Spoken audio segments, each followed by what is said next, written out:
Pemirsa, Dinas Lingkungan Hidup Banjarmasin terus menghimbau warga yang berada di kawasan Kelurahan Kuripan untuk kada membuang ratik di bekas wadah ratik di samping Pasar Kuripan Banjarmasin Tengah. Himbauan ini terus dilakukan lantaran masih didapati warga yang kada bertanggung jawab membuang ratik di kawasan pertigaan Jalan Veteran tersebut walaupun sudah dilakukan pengawasan dan penjagaan oleh petugas kebersihan. Pemirsa, berikut kabar lengkapnya.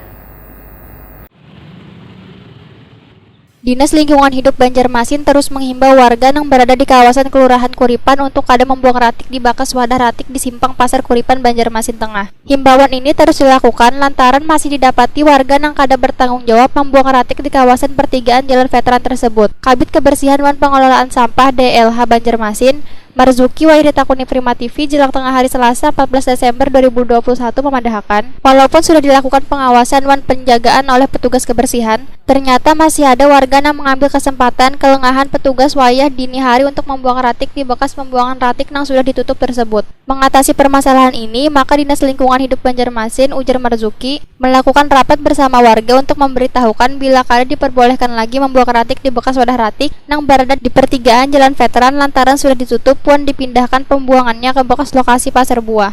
Bila nantinya masih didapati ada warga yang membuang ratik di kawasan tersebut, maka akan diambil langkah tegas atau sanksi lantaran dianggap melanggar aturan dari pemerintah Kota Banjarmasin.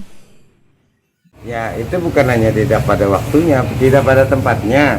Nah, jadi kita sekali lagi mengimbau kepada warga, tolonglah kesadarannya. Kita sudah siapkan tempat yang memang untuk membuang sampah, itu di Veteran di Depok. Warga lain atau pihak lain bisa, kenapa yang ada ini nggak bisa, kan itu menjadi pertanyaan. Itu satu. Kedua, kita sekitar sebulan yang lalu kurang lebih lah, kita sudah mengadakan pertemuan di Kelurahan Kuripan. Kita kumpulkan Pak RT dan petugas-petugas kebersihan. Sekali lagi di sana juga kita mengimbau, tapi ya kenyataan di lapangan kan berbeda. Nah, jadi jangan sampai ada tindakan lebih keras dari pemerintah kota melalui Pol PP nanti yang turun tangan. Kalau kami DLH memang ya sifatnya mengimbau, tapi untuk tindakan lebih lanjut kami koordinasikan dengan kawan-kawan Pol PP.